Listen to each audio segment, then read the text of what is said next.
consolidación. Yo no sé a usted, pero cuando yo menciono esa palabra, es una palabra que me transporta a mí en el tiempo. Es una palabra que me hace llegar al tiempo cuando yo era estudiante, cuando estaba en la primaria, en la secundaria, en el preuniversitario. Una de las cosas que se utilizaba mucho esta palabra, pues era común que en el tiempo de examen, específicamente en el tiempo de exámenes, de pruebas, de trabajo de control y demás, llegara un día un profesor y nos dijera: bueno, alumnos, hoy no vamos a tener clase, hoy lo que vamos a hacer es consolidación. ¿Y qué era lo que estaban diciendo con esto? Bueno, ellos lo que estaban queriendo decir con eso es que iban a haber un tiempo donde se iba a estar reforzando el contenido que ya se había impartido en clase. O sea, ellos iban a estar dando los aspectos más relevantes en la asignatura y en todo lo que se había, bueno, pues estado estudiando a lo largo del curso, con el propósito de afianzar el conocimiento, de darle solidez al conocimiento, de que se les fije la materia que ya se habían impartido a los estudiantes para el examen final. Por supuesto, la finalidad era que salieran satisfactoriamente, salieran con excelente, con la mayor puntuación. Pues bueno, en esta mañana nosotros tenemos esta idea en el texto que nos ocupa. El apóstol Pablo está haciendo una consolidación. Realmente le está escribiendo una carta a cristianos, a los creyentes de la iglesia de Éfeso, y su propósito es precisamente consolidar, es afianzar, dar firmeza y solidez a algunas enseñanzas que ya ellos habían recibido, algunas enseñanzas que ya ellos habían abrazado, y Pablo quería que esa enseñanza se afirmara en sus mentes y en sus corazones, no para un examen final, no para un trabajo de control, para un TCP, como se dice, sino para la vida, para que ellos pudieran usarlo en la vida, para que ellos pudieran actuar de una manera coherente con la palabra de Dios y pudieran alcanzar el éxito y las bendiciones que Dios tiene para aquellos que le siguen, para aquellos que le aman. Ahora, pero para ponernos un poquito en perspectiva, para ponernos un poquito en el contexto, ¿quiénes eran los efesios? Eso creo que es importante que nosotros hablemos e identifiquemos quiénes eran los efesios o dónde era la ciudad de Éfeso. La ciudad de Éfeso, como otras veces hemos visto, era una ciudad muy importante del Imperio Romano, la capital de la provincia de Asia Menor. Era lo que en aquel tiempo era Asia Menor, comprendía varias iglesias también que estaban ubicadas en aquel lugar, pero que para nosotros hoy es Turquía. Era una ciudad muy importante donde Pablo ahora está escribiendo esta carta, que era una carta muy importante, muy interesante, porque a pesar de que fue escrita para los cristianos de Éfeso, la intención era que fuera una carta circulante, era una carta que podía servir para todas las iglesias que estaban allí enclavadas en el Asia Menor. Así que era una carta que podía ser aplicada a todo contexto, a toda congregación. Y esa es la intención. Él escribe desde la prisión. Pablo está prisionero cuando está escribiendo esta carta. Su primer encarcelamiento en Roma, que está ubicado en Hechos capítulo 28, donde nosotros vemos que estaba en una casa donde se le habían permitido ciertas licencias y demás. Y ahí está Pablo y aprovecha y escribe esta carta aproximadamente en el año 60, 62 después de Jesucristo. Es importante señalar que Pablo no fue quien funda la iglesia o quien comienza la iglesia. Ahí la comenzó Aquila y Priscila, fueron las personas pioneras en la evangelización en la ciudad de Éfeso. Más tarde Pablo llega, establece la iglesia, pastorea la iglesia por aproximadamente 3 años, se está pastoreando la iglesia. Y luego él se va a las misiones porque Pablo era un misionero. Así que sale a las misiones, deja allí otro pastor, a Timoteo, un joven que también estaba asumiendo el liderazgo pastoral, y es allí donde está ministrando, y es ahí donde ahora Pablo está escribiendo. Ahora, ¿cuál es la estructura? La estructura y el propósito de la carta.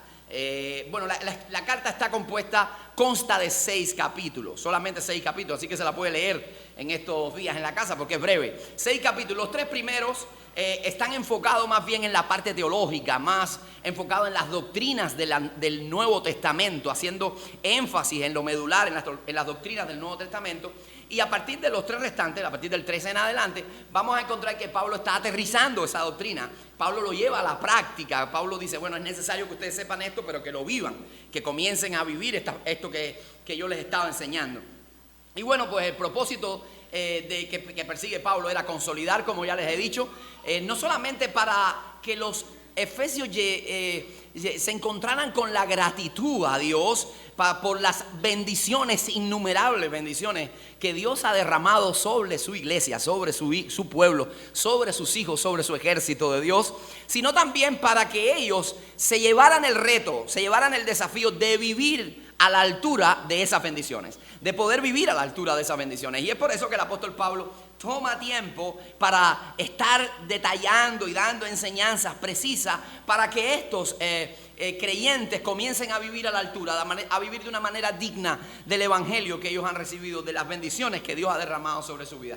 Y como primera temática que él va a estar presentando como su primer tópico para la consolidación, él nos habla del amor redentor de Dios.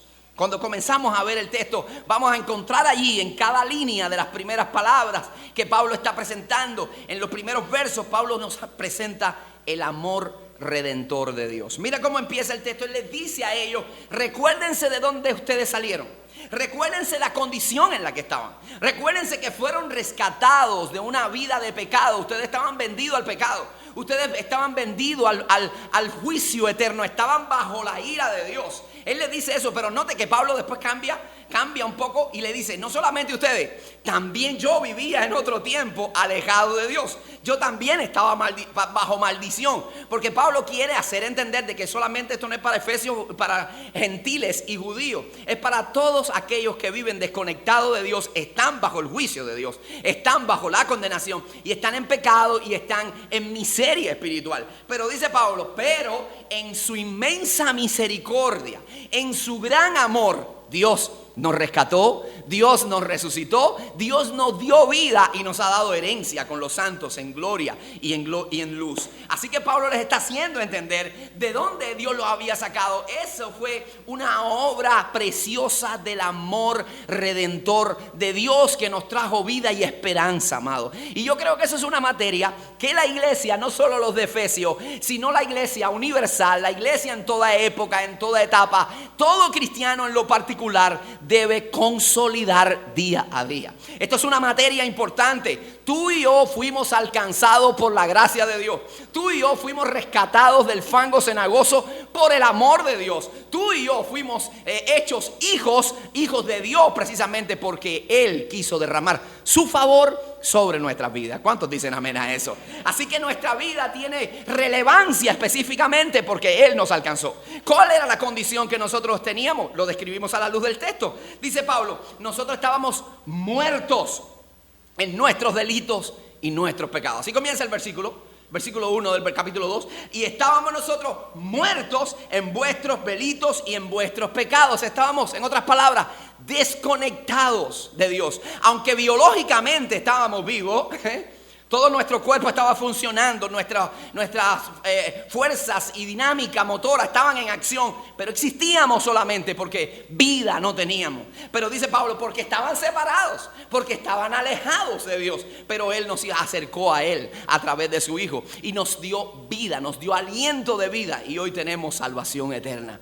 Esa era la condición que teníamos. No solo eso, dice también, versículo 2, estábamos bajo la corriente de este mundo, seguíamos la corriente de este mundo. Todo pensamiento que este mundo, filosofía de este mundo, ideas de este mundo, criterios de este mundo, conceptos completamente desconectados de la palabra de Dios, desconectados de la vida de Dios, relativa a la verdad era para nosotros, y lo que nosotros abrazábamos era los sentimientos y los deseos de la carne. Dice Pablo, en ese tiempo vivíamos sin ley. Vivíamos sin ley. De hecho, hay un texto encontrado en el siglo VI de este mismo pasaje donde utiliza una palabra interesante. Es la palabra koinona o koinonía. Y dice que nosotros vivíamos, canona, es la palabra canona, que significa canon. La misma palabra donde nosotros estudiamos el canon de la Biblia, canon Antiguo y Nuevo Testamento, ¿recuerdan? Eso lo que quiere decir es vara de medir, regla de medir. Eso es lo que significa. Entonces, cuando en ese manuscrito siriaco nosotros encontramos esa palabra, la interpretación es que en otro tiempo vivíamos bajo la corriente de este mundo sin una regla de Dios, desconectado de la regla de Dios, desconectado de la palabra de Dios. Y no solo eso, sino que dice Pablo, y éramos marionetas del enemigo. Mira lo que dice el verso 2, y vivíamos conforme al príncipe de las potestades del aire, el espíritu que ahora opera en los hijos de desobediencia. Éramos marionetas del enemigo. Él movía los hilos de nuestra vida. Él nos llevaba de un lado a otro. Él hacía con nosotros lo que quería. Pero dice, fuimos rescatados. Y eso nos debe llevar a nosotros a una verdad absoluta, a un razonamiento lógico. Y es que nuestra vida, amados, alcanza importancia, relevancia, sentido y propósito cuando somos alcanzados por el Señor, cuando somos conquistados por Dios, cuando Él es el centro de nuestra vida, cuando nuestra vida está supeditada a su voluntad, cuando estamos, como cantábamos hace un instante, a sus pies. Entonces nuestra vida alcanza relevancia. Ocurre un cambio, hay una transformación evidente cuando nosotros nos encontramos con Jesús. Nosotros éramos, dice Pablo, que éramos hijos de ira, pero ahora ya no somos hijos de ira. Fuimos trasladados de hijos de ira a hijos de Dios. Fuimos trasladados de esclavos a libertos. Fuimos trasladados de condenados a salvos por gracia. Fuimos trasladados de miserables a herederos y coherederos con Cristo Jesús. Amén, gloria a Dios. Puede dar un aplauso a Dios por eso. Él nos transformó, Él nos trasladó del reino de las tinieblas al reino de su amado Hijo Jesucristo. Entonces, amado, eso nos lleva a la verdad lógica. ¿A qué verdad nos lleva eso? Número uno, soy amado por Dios. Yo tengo que entender que soy amado por Dios. Dios me ama. Yo quiero que usted repita conmigo, soy amado por Dios. Diga, Dios me ama. Ahora dígale que está a su lado, Dios te ama. Amados, tienen que entenderlo. Tienen que entender que tú eres amado por Dios, el Dios del universo, el todopoderoso, el Rey que mantiene en equilibrio todas las cosas. Te ama como nadie te ha amado. Y no es un amor trivial, no es un amor pequeño. Note que dice la Escritura, dice, porque de tal manera amó Dios al mundo, que ha dado a su Hijo unigénito para que todo aquel que en él cree no se pierda, mas tenga vida eterna. De tal manera amó Dios. Pero Pablo no se queda ahí, aunque él conoce Juan 3:16. Pablo dice, ¿cómo es ese amor? Mire lo que dice Pablo. Mire lo que dice el apóstol Pablo en el versículo 4. Dice, pero Dios, que es rico en misericordia, Él es rico en misericordia por su gran amor. Por su gran amor con que nos amó. Amado, eres muy especial para Dios. Eres muy amado por el Señor.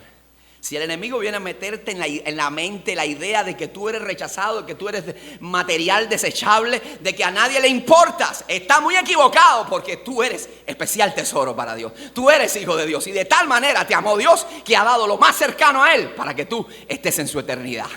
Aleluya. Oye, hace calor aquí hoy. Ahora, número 2, un segundo razonamiento lógico, y es que nosotros debemos, al meditar en esto, desintoxicarnos, amados, de cualquier arrogancia y soberbia. Porque cuando usted se encuentra con este pasaje que acabamos de leer en esta mañana, usted se da cuenta de que ninguno de nosotros hemos hecho algo para ser salvos. No podíamos, ni siquiera teníamos manos atadas. No podemos hacer nada relevante podemos hacer digno de gloria y alabanza y exaltación. Nada, somos simplemente instrumentos. Somos simplemente martillos en manos del carpintero, serrucho en manos del carpintero, barro en manos del alfarero. Entonces no podemos hacer nada. Cuando en algún momento nosotros querramos sentirnos que somos demasiado grandes, demasiado pomposos, es importante que hagamos un ejercicio. Un ejercicio que va a mantener la salud espiritual. ¿Tú sabes cuál es? Yo quiero que respondas una pregunta, simplemente una pregunta. ¿Qué hiciste para redimirte? ¿Qué hiciste para salvarte? No hiciste nada. Dios lo hizo todo por ti. Él lo hizo todo por ti. Tú no hiciste nada. Tú no te pudiste sacar del fango. Tú no te pudiste sacar tú no moriste para darte vida a ti mismo. Ni tan siquiera la fe te la regalaron. También es un don de Dios. Y Él produjo en ti tanto el querer como el hacer por su buena voluntad. Y por eso estás aquí en esta mañana. Porque Él te trajo. Es más, que estás aquí esta mañana porque Dios te dio fuerza para estar aquí esta mañana. Él lo pone todo y a Él toda la gloria y la honra. Entonces nos desintoxica. Esto nos lleva a ese razonamiento lógico. Nos desintoxica porque Pablo dice, aclaro con un paréntesis, por gracia somos salvos. Dice Pablo. Y tercero, que nosotros, para mantenernos en esta vida, tenemos que estar conectados a Dios, amado. No podemos desconectarnos de Él. Esa es la clave, permanecer en Él. El mismo Señor Jesucristo lo enseñó cuando le estaba hablando allí en el Evangelio de Juan. El Señor Jesús dijo, Juan capítulo 15, le voy a leer lo que dice la Escritura porque me parece que es necesario. Juan capítulo 15, versículos 4 y 6 dice, mira lo que dice Jesús, permaneced en mí y yo en vosotros, como el pámpano, como la rama, dice, no puede llevar frutos por sí mismo si no permanece en la vid. así tampoco vosotros si no permanecen en mí. Yo soy la vid, vosotros los pámpanos, ustedes son las ramas. El que permanece en mí y yo en él, este lleva mucho fruto. Dice, porque separados de mí, nada podréis hacer. El que en mí no permanece, dice Jesús, será echado fuera como pámpano y se secará, y lo recogen y lo echan en el fuego y arden. Separados de él, lo único que va a pasar con nosotros es que nos vamos a secar, amado. Nos vamos a secar. Entonces, conectados a la vid, vamos a estar vitalizados todo el tiempo, llenos de su vida. Y ese razonamiento Pablo nos quiere llevar. No es para algo nuevo, lo conocemos ya. Pero Pablo nos está consolidando en esta mañana. Nos está dando una consolidación. Así que si en algún momento piensa que no puedes seguir adelante, o la arrogancia quiere intoxicarte, o en algún momento piensas que no eres amado, el enemigo viene a susurrarte al oído de que no le interesa a nadie, es el momento de consolidar la enseñanza y saber de que eres amado por Dios, de que necesitas estar conectado a Él y de que es por Él que tú y yo somos alguien en la vida. Porque estando alejados, ahora nos dio la condición de ser llamados hijos de Dios. Así que saber esto, consolidar esta materia, nos ayuda a mantenernos humildes, nos ayuda a mantenernos conectados a Dios, nos ayuda a disfrutar de sus bendiciones y nos prepara para la herencia que tenemos en gloria en Cristo Jesús. Y nos ayuda a estar agradecidos por las bondades de Dios que derrama cada día sobre nuestras vidas. Ahora Pablo pasa a un segundo tópico que él quiere consolidar, y él le dice, pero ustedes vivían en esa manera, ustedes estaban en medio de esa situación depravada, pero eso fue, escuche la clave, en otro tiempo. ¿Cuándo fue eso?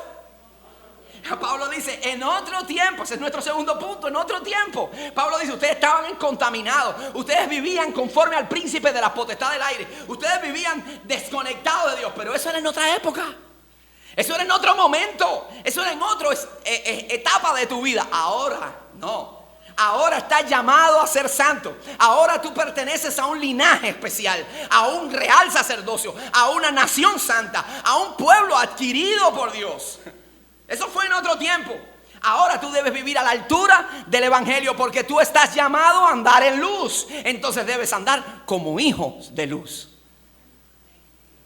Amado, eso yo creo que es sumamente importante. Si nosotros decimos que somos cristianos, si nosotros decimos que abrazamos la fe, si nosotros memorizamos textos bíblicos, venimos a la iglesia, ofrendamos, cantamos, diezmamos, somos miembros de la iglesia, eso tiene que estar en coherencia con nuestra vida. Nosotros tenemos que andar en luz. Porque ¿cómo es posible que nosotros podamos confesar todo eso, declarar todo eso y vivir alejados del Señor, vivir en pecado, vivir en los deseos de la carne, en los designios de la carne, o vivir en la vieja vida, seguir como antes? No puede ser, no armoniza. Pablo dice, la única forma de que haya armonía es que haya un cambio real en tu vida. ¿Qué nos ha llamado el Señor Jesús? Fue muy claro, Mateo capítulo 5. El Señor Jesús, Mateo capítulo 5, el sermón del monte, Jesús dice, vosotros sois la luz del mundo. Una ciudad asentada sobre un monte no se puede esconder, no se puede. Está ahí para que todos la vean, para que todos se orienten, para que todos encuentren refugio. Tú y yo somos una ciudad asentada sobre un monte. Somos luz en este mundo. Pablo más adelante vuelve a retomar el tema en el capítulo 4, que ya es la práctica de la vida cristiana, como le dije, y le dice, en cuanto a la pasada manera de vivir, despojados del viejo hombre, el cual está viciado conforme a los deseos engañosos, y revestidos del nuevo hombre, conforme, renovándose en la mente, dice, conforme a la verdad de Dios. Entonces, en otro tiempo, vuelve Pablo a decir en el capítulo 5, eras tiniebla, pero ahora sois luz. Andad como hijos de luz. Es necesario dejar lo que queda atrás. Como nosotros cuando fuimos a bajar a las aguas del bautizo, que dice, he decidido seguir a Cristo, no vuelvo atrás. La vida vieja ya he dejado, no vuelvo atrás. Hay una diferencia total, marcada, evidente, entre lo que yo era antes y lo que soy hoy. Entre cómo me dirigía, cómo me proyectaba, cómo pensaba y cómo me expresaba, a cómo lo hago hoy. La diferencia está en la santidad que tú y yo vivimos, amado. En nuestra vida que ilumina es la diferencia. No en lo que decimos, sino en lo que vivimos.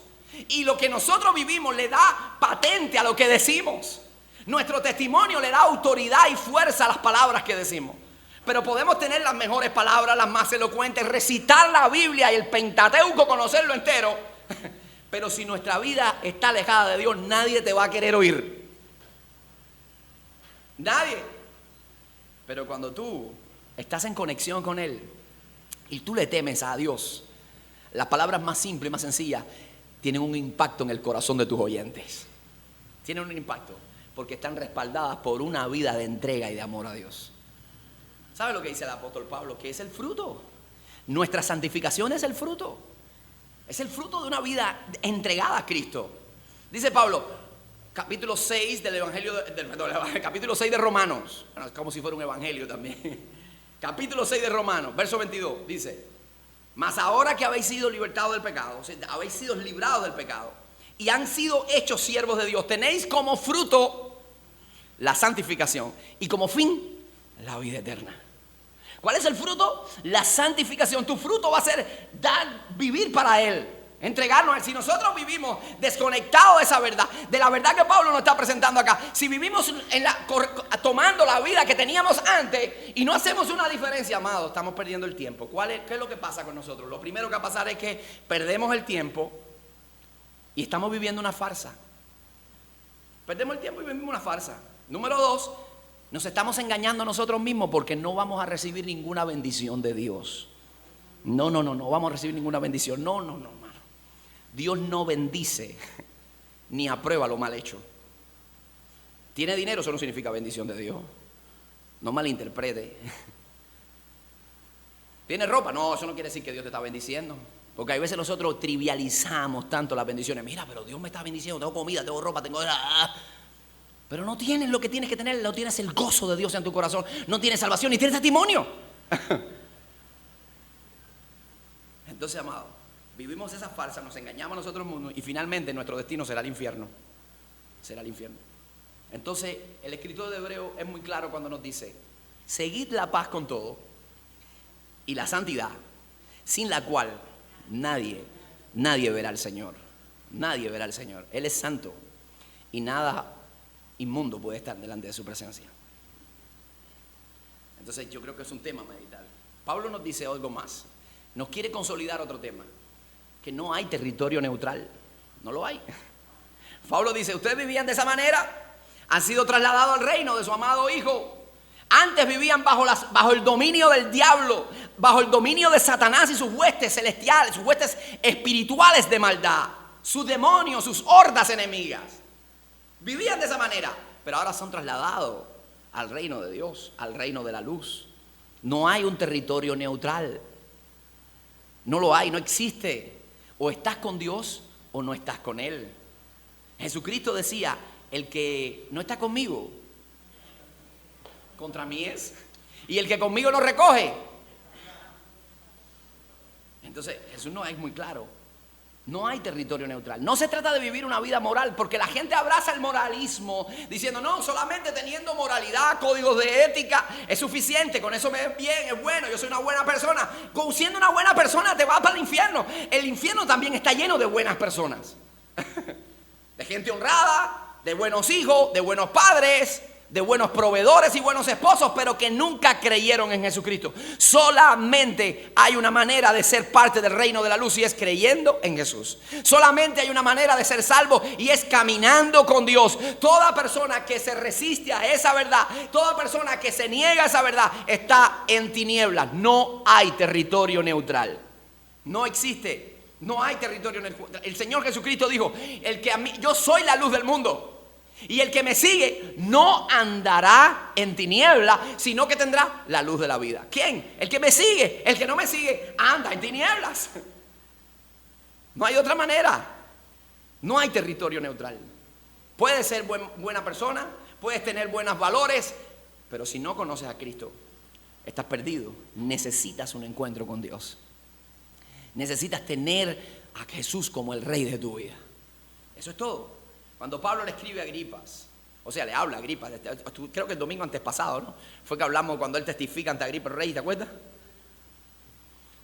Y una de las cosas que Pablo, cuando le está hablando su testimonio, le dice, mire lo que le dice al apóstol Pablo, léeselo rapidito ahí en Hechos 26, mire lo que dice el apóstol Pablo, versículo 16, mire lo que dice. Él está dando su testimonio a Agripa. Él está hablando de cómo él fue encontrado por el Señor, fue conquistado por Dios, lo tumbó ahí en el suelo, camino a Damasco, se quedó ciego. Y dice que hoy escuchó la voz del cielo que le decía a Jesucristo, que le decía, pero levántate, Pablo, ponte sobre tus pies, porque para esto he aparecido a ti, para ponerte por ministro y testigo de las cosas que he visto y de aquellas que me apareceré a ti, librándote de tu pueblo y de los gentiles y a quienes ahora te envío, para que abras los ojos, para que abras sus ojos y para que se conviertan, escucha aquí, para que se conviertan de las tinieblas a la luz. ¿Para que se conviertan dónde? De las tinieblas a la luz. Si no estás en la luz, estás en tinieblas. Dice, para que se conviertan de las tinieblas a la luz y de la potestad de Satanás a Dios, para que reciban por la fe en mí el perdón de pecado y la santificación. Entonces, amado, no hay un territorio neutral. No se trata de portarme bien, de ser buen trabajador, de no robar, de no mentir, de no estafar. Se trata de conocer a Dios. Y cuando conocemos a Dios, por supuesto, van a haber frutos como los que acabo de mencionar. Van a haber esos frutos. Pero si desconectamos a Dios, si sacamos a Dios de la ecuación, estamos perdidos, hermano. Estamos descalificados completamente. Y finalmente, Pablo lleva a esta iglesia a una consolidación muy seria. Y Pablo le está diciendo, escuchen, yo quisiera parafrasear, me gustaría poder parafrasear el razonamiento lógico de Pablo, porque es que se encuentra en todo el texto. Usted puede ver los 20 capítulos, 22 capítulos tiene este pasaje, este capítulo 2, los 22 capítulos. Usted puede notar ese razonamiento lógico. Es un capítulo que casi se puede graficar. Y Pablo le está diciendo a ellos, escuchen, recuerden su pasado, valoren su presente y regocíjense por su futuro.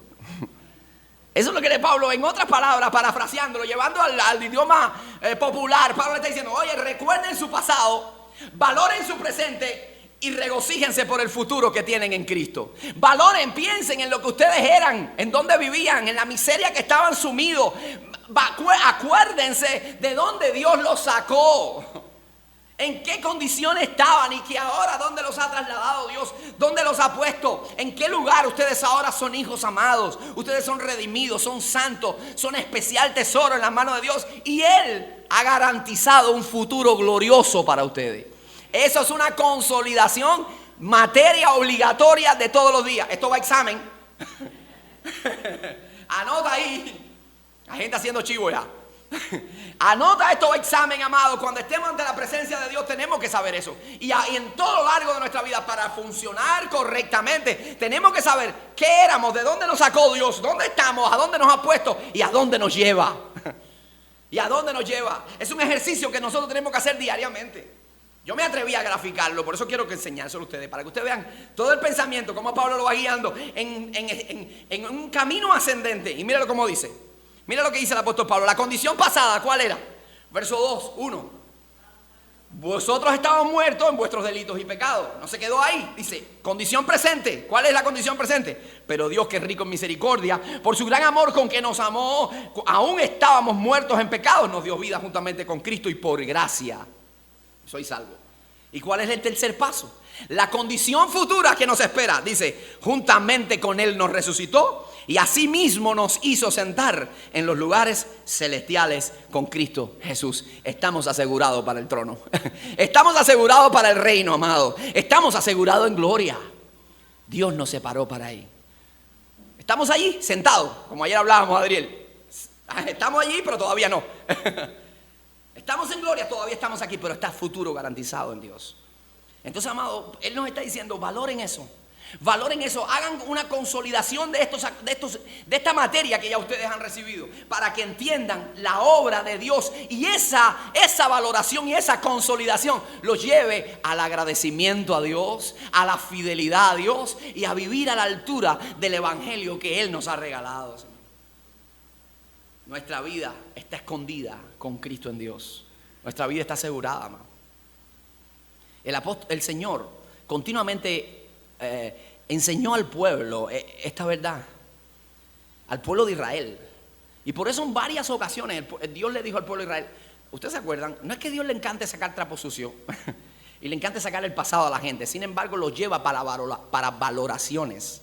Y es por eso que Dios le decía al pueblo de Israel, acuérdate que eras esclavo en la tierra de Egipto, estabas en la servidumbre del faraón, estabas allí sometido a trabajo forzoso, y Jehová tu Dios te sacó con mano poderosa y firme. Acuérdate de eso. En otras palabras está diciendo, acuérdate de quién tú eras, acuérdate de dónde te sacó el Señor, el fango en que tú estabas, y acuérdate de dónde te trajo. Miren lo que dice la Escritura, Deuteronomio, se lo voy a leer, Deuteronomio capítulo 6, vamos a leerlo todo porque ahí está.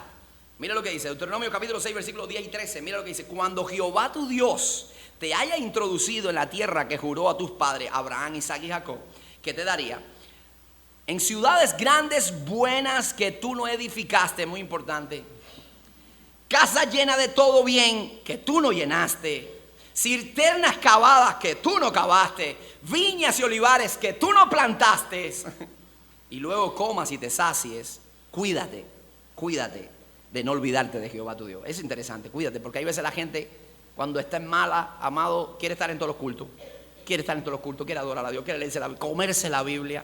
Cuando tú estás pasando por un momento de dificultad, a ti pasa, pero una vez que tienes un desahogo, se olvidaron de Dios. Cuídate que no te olvides de Jehová. Dice que Él te sacó de la tierra de Egipto y de la casa de servidumbre. A Jehová tu Dios temerás y a Él solo servirás.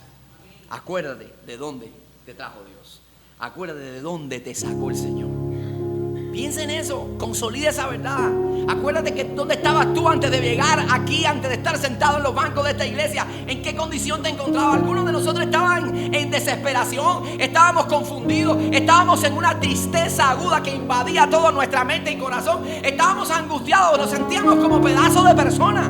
Estábamos bajo la condenación del diablo y ahora puedes hacer una mirada al presente y te vas a encontrar ahora que Dios ha llenado tu corazón de paz, una paz que tú no puedes explicarte, tú no puedes entender. Te ha llenado el corazón de gozo, tienes esperanza y cuando miras al futuro, allí tú vas a ver que está garantizado en Dios, que está garantizado en Cristo, que tú eres coheredero con Jesucristo en gloria.